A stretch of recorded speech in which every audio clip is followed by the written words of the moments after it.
First Rodeo Radio, where the race begins. The homies have reached the starting gate, and they're off. To another weekend preview. We got a big weekend at Saratoga to go over. So we got star-studded stakes race, probably the most star-studded stake race that we've seen here in a very long time. I went to check Del Mar. They don't have any entries out for Saturday, so I don't know if they have any big racing this weekend. But the focus is on Saratoga. It's Whitney Weekend. You got graded stakes racing on Friday with the Hall of Fame. Then you have a number of top-level stakes races on Saturday, including the Grade One Whitney, which is a win and you're in for the Breeders' Cup Classic, which is the wealthiest race in America. It's the Super Bowl of horse racing. It's where champions are crowned, and the Classic is the biggest race of it all. So we got 10 horses that are entered. Todd Pletcher has come out. There's common ownership for both Fierceness and Mindframe. Basically said if Fierceness is going, which is the plan, Mindframe will scratch. But literally, it will be 9 horses. Regardless, though, we're going to skip Mindframe for that reason. And then Brian's going to take us into Skippy Longstocking. Okay. Yep. Sounds good. Oh, I meant Nick. That's exactly what we went over. I thought so. I was like, wait a second. Nick's got it. All right, so we'll start with the number 2, Skippy Longstocking, who's trained by Safi Joseph. 10-1 morning line on him here. I always felt that he's kind of like a cut below the elite of the classic division, like Fierceness, Sierra Leone, and the other horses that are up there. I think he'll run a respectable race. He always seems to find himself, in the picture. I don't think he's good enough to win this race, but it should be a little bit of a factor. He doesn't need the lead, but he does like to be forward most times, so he should kind of contribute to a pace. Good deal. Brian, Highland Falls. So the number 3, Highland Falls, definitely a contender, I think, here. Probably the best value pick. He's 8-1 morning line. And yeah, I mean, the horse is just a competitor. In 11 races, he's came in the money 9 times. Coming off a win at Aqueduct, and then his last time at Saratoga won the Jockey Cup, which is just a 10 furlong Grade 1 race. So I mean, if he shows up here, definitely in the money, could add some good value to exotics depending on what he goes off at. I think he's going to drop in odds. I think he's going to be a little shorter than 8-1, but we'll see how it plays out. If we get 8-1, that'd be a great price. Second off a layoff here, too, so that's always a good angle for some of these older horses, too. And Curlin, so should keep progressing as well, you'd think. The number 4 is Mama's Gold. Great name. New York bred, we love that. His chances, don't love them.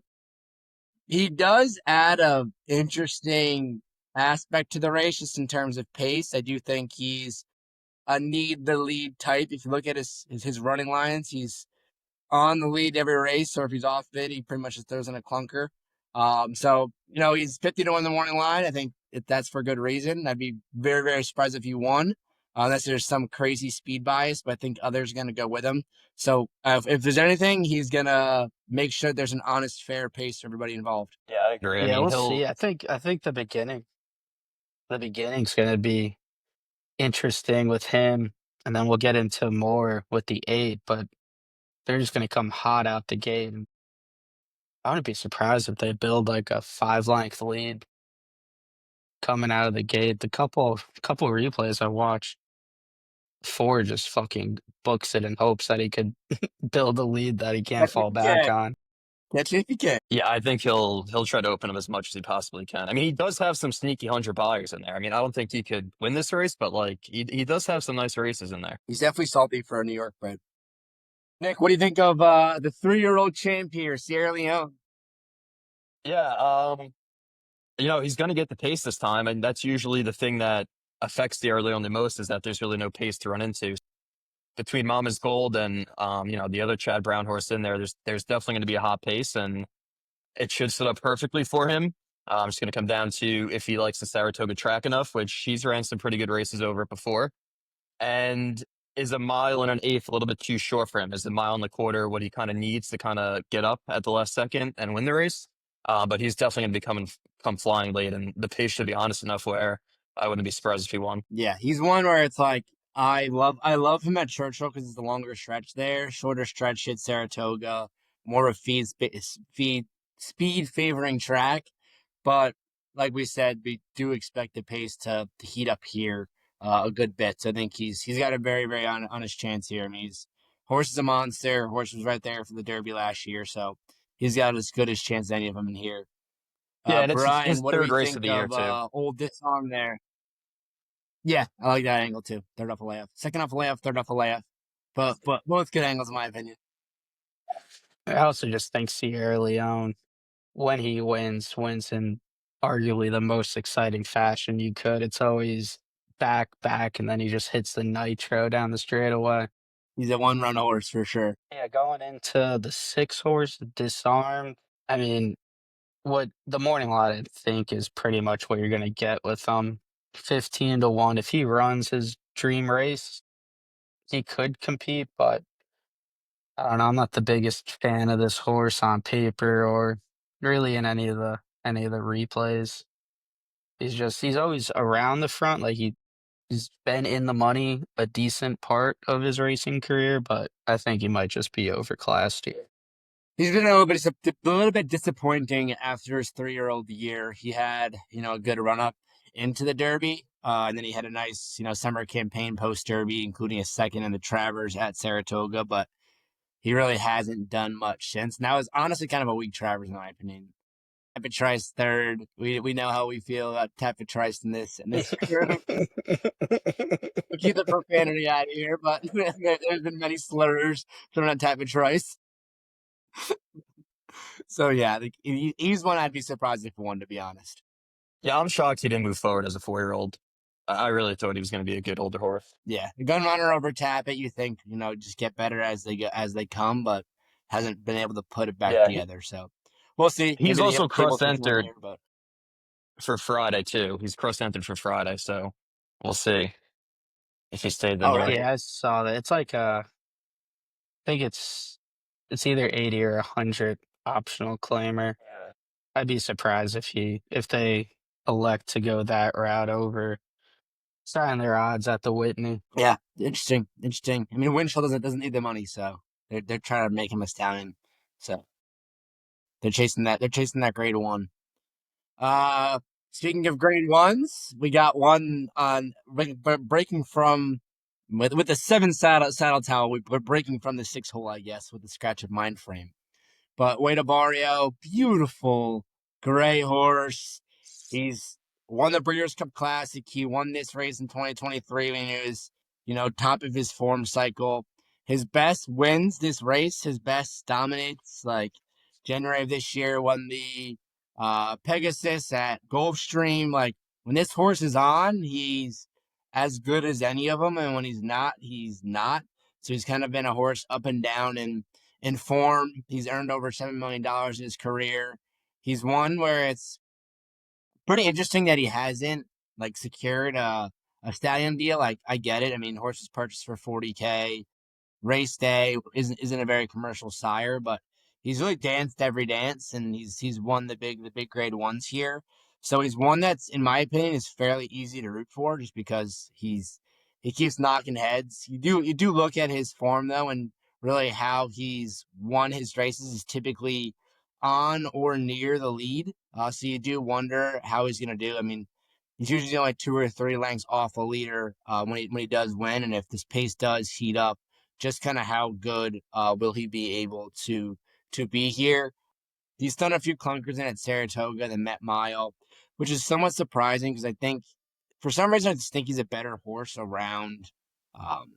I guess it's 1.5 at Saratoga with the Wilson shoot there, but he's one where it's hard. He's hard to toss. He's hard to trust. He's a bit of an anomaly where it's you don't know which one's going to show up here.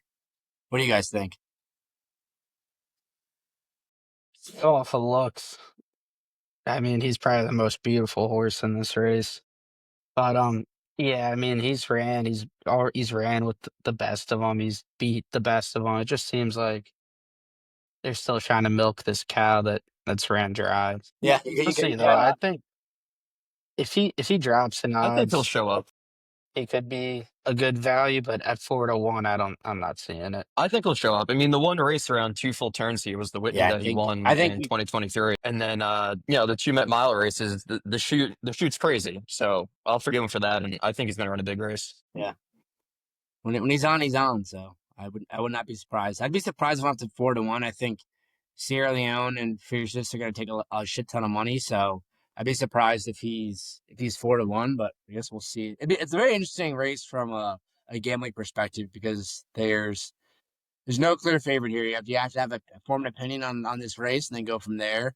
Uh, so we'll move on to the 8 contrary thinking. I believe Nick, you're turning in the cycle here, not getting lost in the snake. Yes. I mean, he's solely in this race to be the rabbit for Sierra Leone, good old fashioned rabbit. We don't see that as much anymore as we used to a couple years ago, but similar ownership group. Peter Brandt has a part in both, and this horse is going to gun with Mama's Gold, and they're going to go. They're going to go, and that's really all I have to say about the 8. I mean, he's gonna go as fast as he can to ensure the pace is as hot as it could be. Kind of wonder how fast 8 even is though. Like his he can flash early speed it's furlongs, but I mean his win over a mile was they set pretty pedestrian figures there. So I'm kind of curious just how fast his fast is. Yeah, I don't think he's not like you said, he's not like a typical super speed horse, but I just think he's just gonna break and he's gonna be sent like it's a quarter horse race at Los Alamitos or something. Yeah. Yeah, he's gonna run this like a 5 furlong sprint. All right, next up is the boy Fierceness. Yeah, I mean, I think it's no secret. It's either him or Sierra Leone. They're probably both going to be very short odds here. But I think Fierceness. I mean, if he shows up and runs his best race, no one's sticking with him. We'll see if the little cat and mouse go in there with Mama's Gold and contrary thinking kind of pull Fierceness early. I mean, that's what I think they're. That's why I think they even put contrary thinking is just to try to get Fierceness to get off his game and stick with the speed up front. We'll see if John Velasquez can hold him. If he can, I mean, Fierceness, I think, wins this pretty easily. If the horse gets a little too caught up chasing those rabbits out front, I think it sets it up perfectly for Sierra Leone. But I mean, it's hard to argue the past performances on Fierceness. His last 5 races. I mean, he ran in the Kentucky Derby, which I know I had money on him, and yeah, I'd rather just not talk about that. You're still running. But yeah, since then he came first in the Jim Dandy, first in the Travers, second in the Breeders' Cup Classic, first in another Grade Two, and then second in that Met Mile. So I mean, the horse is there. He's a competitor. He's ran at this level before. He's won at this level before.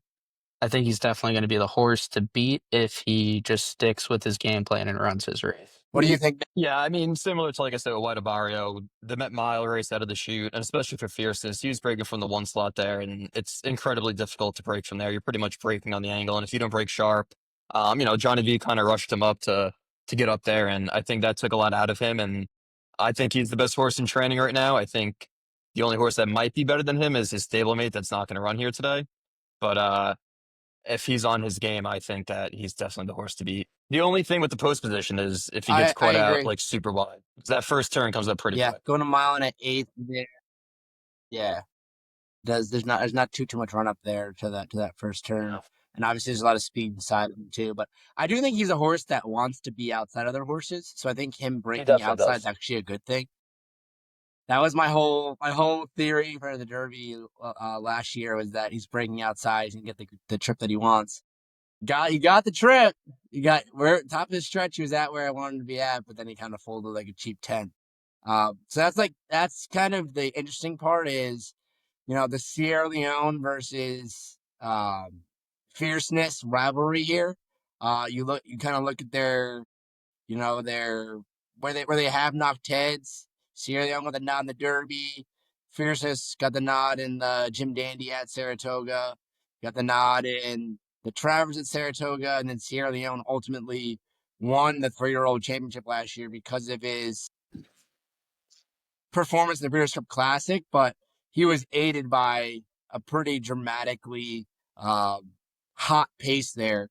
I think Fierce was holding on for second there, and only losing by that much, by a length and a half, was actually super impressive. I don't see Fierceness going with this group early. I think you think Johnny V is smart enough to kind of know what they're trying to do up front, and I kind of agree. I think he's to me is the horse to beat. When he shows up, he's special. But uh, really, like in his career, he's only not shown up in Derby, and then the second race of his career on the Slap and the Champagne. So he always does show up. Um, it's just a question of, is it going to be good enough for a pace standpoint here? You can talk yourself into, I think, Sierra Leone from a pace standpoint for sure.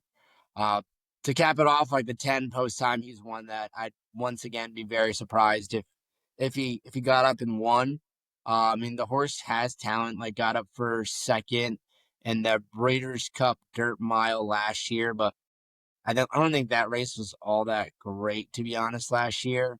And I do think he benefited from a bit of a pace collapse there, um, to pick up some pieces late. So I'd be surprised if post time won. Um, he's going to be another one that I think is going to be coming late. So I think he could be one to throw in underneath to run out your tries and your supers if you're trying to bring one of those home. Um, but I guess top pick time. Well, who do you guys have on top? And then if you guys have any bets, if like you could talk through what you're looking for value wise.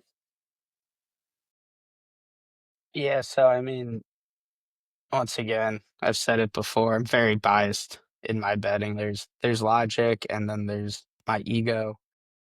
Sierra Leone is one horse that I've always bet on, so I'm just gonna continue that train. Hopefully Fierceness gets pulled early and he can come in with a pretty exciting finish again. So definitely I think you're gonna have to single one of those two up top if you're going exotics.